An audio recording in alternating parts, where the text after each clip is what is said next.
किसी भी कॉइन को अगर आप लॉन्ग टर्म के लिए बाय करने जा रहे हैं तो मैं आपको इस वीडियो में एक नसीहत करूंगा।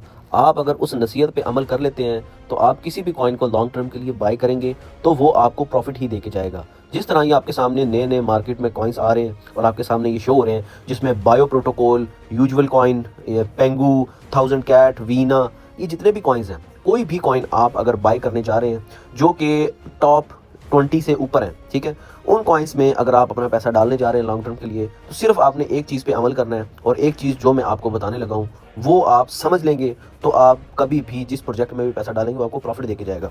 अब एग्जाम्पल के तौर पे मैं आपको कुछ चीज़ें समझाता हूँ। अब हम चलते हैं यूजुअल कॉइन पे। यूजुअल कॉइन पे आने के बाद आप अगर इसकी इन्फॉर्मेशन पे आएँ तो ये तकरीबन $1.5 तक चला गया था, यानी कि लिस्ट होने के बाद, सारा कुछ करने के बाद। आज की डेट में $1.5 से ये गिर के तकरीबन आ गया है $0.5 पे। अच्छा, अब ये तकरीबन $1 ड्रॉप कर गया, यानी कि 3x से कम होके 2x ऑलमोस्ट नीचे गिर चुका है। अच्छा, अब इसका आप मार्केट कैप चेक करें, कितना है मार्केट कैप। जब ये ऑलमोस्ट गया था $1.5 पे तो इसका मार्केट कैप होगा तकरीबन $900 मिलियन का, ठीक है। तो अभी जो इसका मार्केट कैप है वो सिर्फ $322 मिलियन का मार्केट कैप है। अच्छा, अब आपने सबसे पहले तो उस कॉइन का मार्केट कैप देखना है कि इस कॉइन से कितने पैसे निकल सकते हैं, इस कॉइन से मजीद अगर वेल्स या एक्सचेंजेस चाहें तो कितने इससे पैसे वो निकाल सकती है। उसके बाद एक चीज़ आपने ये देख लेनी है, दूसरी आपने चीज़ ये देख लेनी है कि इसकी जो सर्कुलेट सप्लाई है, ये जो नीचे आपके सामने शो हो रही है सर्कुलेट सप्लाई, वो 512 मिलियन म्यूचुअल कॉइन ट्रेड कर रहे हैं, ठीक है। और जो मैक्स सप्लाई है, जो जितनी टोटल इसकी सप्लाई है जो भी मार्केट में आनी है, वो 4 बिलियन टोकन है। 4 बिलियन टोकन, आप मेरी बात समझ रहे हैं, 4 बिलियन टोकन, ठीक है। तो बहुत सारी सप्लाई इसकी अभी मार्केट में आनी है, ये चीज़ आप ध्यान में रखें। ये समझे कि 100 में से 10-12% सप्लाई अभी मार्केट में है, बाकी सारी आनी है। तो उस प्रोजेक्ट में अपने पैसे नहीं डालने हैं जिसकी सप्लाई अभी मार्केट में आने वाली होती है, चाहे वो अब आ जाए चाहे वो 2 साल के बाद आने वाली हो, लेकिन वो आने वाली होती है, उसमें वेल्स अपनी एंट्री नहीं करती। अच्छा, अब जो दूसरी बात, मेन पॉइंट ये देखना है कि किस कॉइन से कितने पैसे निकल सकते हैं। अब मैं आपको समझाता हूँ। एग्जाम्पल के तौर पर मैं अब आपको ये 1000 कैट की तरफ लेके चलता हूँ, ठीक है। अब 1000 कैट का अगर आप मार्केट कैप चेक करें तो सिर्फ $180 मिलियन का मार्केट कैप है। $180 मिलियन से ये कितने को निकाल लेंगे, कितने पैसे निकाल लेंगे। ज़्यादा करेंगे 50 मिलियन निकाल लेंगे, 30 मिलियन निकाल लेंगे। तो मिनिमम जितने भी प्रोजेक्ट्स मार्केट में बाइनांस पे फ्यूचर सेक्शन में लिस्ट हैं, उनका मार्केट कैप जो है वो चंद ऐसे कुछ प्रोजेक्ट्स हैं जिनका मार्केट कैप 40 मिलियन, 35-40 मिलियन है, लेकिन अक्सरियत की जो है वो 100 मिलियन से ऊपर मार्केट कैप है।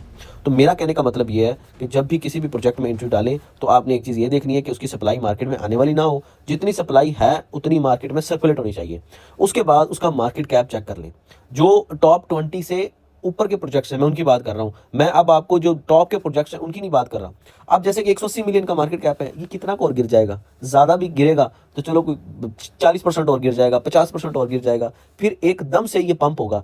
जिसका मार्केट कैप कम होता है वो पंप भी उसी तरह ही होता है जिस तरह होने का हक है, और डंप वो बहुत कम होता है। चीज़ आप ज़हन में रखें, क्योंकि जिनका मार्केट कैप कम होता है। तो 180 मिलियन का मार्केट कैप और सर्कुलेट सप्लाई ऑलमोस्ट जितनी है उतनी है, 9 मिलियन की है। मतलब ये समझे कि इसकी 80% सप्लाई जो है मार्केट में है, तो 10-12 जो है ना परसेंट वो आनी है। तो 10-12% सप्लाई आने का कोई इतना इशू नहीं होता। जब 80% या 90% आने वाली होती है ना, उसका मसला होता है। तो इस वीडियो में हमने 2 बातें सीखी हैं। एक तो जिसकी सप्लाई आने वाली होती है 40%, 60% सप्लाई, उस प्रोजेक्ट में हमें पैसे नहीं डालने। एक जिसका मार्केट कैप अंडर वैल्यू, यानी कि अंडर वैल्यू का मतलब ये है कि 100 मिलियन, 150 मिलियन, 200 मिलियन, इस मार्केट कैप के प्रोजेक्ट्स को आपने पकड़ना है और इनमें पैसे डालने। ये आपके प्रोजेक्ट्स जो है ना वो ये 10x की ताकत करने की ताकत रखते हैं। तो जिस प्रोजेक्ट का, आप जैसे ये पेंगू है, ये प्रोजेक्ट्स आप चेक करें, ठीक है। तो इसका जो मार्केट कैप चेक करें, इसका मार्केट कैप कितना है, तकरीबन $2.13 बिलियन, ठीक है। तो अब इसमें $2 बिलियन और आएगा तो ये 2x करेगा। तो जिसका मार्केट कैप 180 मिलियन है, उसमें सिर्फ 180 मिलियन आएगा तो वो 2x हो जाएगा। तो जिसका मार्केट कैप जितना कम होगा उतना वो ज़्यादा पंप होगा और उतना ही वो ज़्यादा रिटर्न्स आपको देगा। ये चीज़ आप ज़हन में रखें। लेकिन उसमें आपने प्रोजेक्ट्स ढूंढने हैं। ये नहीं है कि किसी प्रोजेक्ट्स का भी देखा आपने इसमें 20 मिलियन मार्केट कैप है तो इसमें पैसे डाल देते हैं, उसके पीछे टीम वर्क ना करने वाली हुई, वो स्कैम प्रोजेक्ट हुआ तो आपके पैसे लूज भी हो सकते हैं। तो प्रोजेक्ट्स वो ढूंढने जो टॉप के हो, अच्छे प्रोजेक्ट्स हो। तो उम्मीद करता हूँ आपको ये वीडियो पसंद आई होगी। थोड़ी सी भी समझ आई है तो कमेंट सेक्शन में डन का मैसेज कर दे। अल्लाह हाफिज़।